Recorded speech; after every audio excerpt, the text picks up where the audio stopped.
Hello, ഇന്ന് നമുക്ക് വീട്ടിൽ ഈസ്റ്റ് എങ്ങനെ തയ്യാറാക്കുന്നതെന്ന് നോക്കാം. വളരെ ഈസി ആയിട്ട് നമുക്കിത് ചെയ്തെടുക്കാവുന്നതേ ഉള്ളൂ. അതിന് വേണ്ടിയിട്ട് 1/2 കപ്പ് ഇളം ചൂടുള്ള വെള്ളം ഞാൻ എടുത്തിട്ടുണ്ട്. അതിലേക്ക് 1 ടേബിൾ സ്പൂൺ പഞ്ചസാര ഇട്ട് നല്ലോണം കലക്കിയെടുക്കാം. ഇനി അതിലേക്ക് 1 ടേബിൾ സ്പൂൺ തേനും കൂടെ ചേർത്തിട്ട് വീണ്ടും കലക്കിയെടുത്തിട്ട് അതിലേക്ക് 2 ടേബിൾ സ്പൂൺ അളവിൽ മൈദയും കൂടെ ചേർത്ത് കൊടുക്കാം.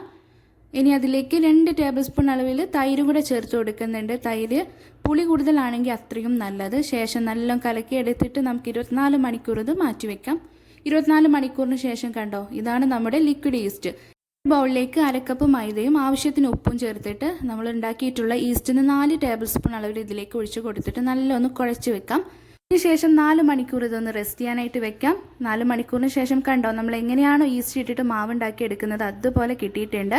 ഇനി നിങ്ങൾക്ക് വേണമെങ്കിൽ നമ്മൾ ഉണ്ടാക്കിയിട്ടുള്ള ഈ ലിക്വിഡ് ഈസ്റ്റിനെ ഉണക്കിയെടുത്ത് പൊടിച്ച് ഡ്രൈ ഈസ്റ്റ് ആക്കിയിട്ട് ഉപയോഗിക്കാവുന്നതേ ഉള്ളൂ. ഇത് വെച്ചിട്ട് നമുക്ക് ബേക്കറി ഐറ്റംസ് തയ്യാറാക്കി എടുക്കാം. അപ്പോൾ ട്രൈ ചെയ്ത് നോക്കാം കേട്ടോ.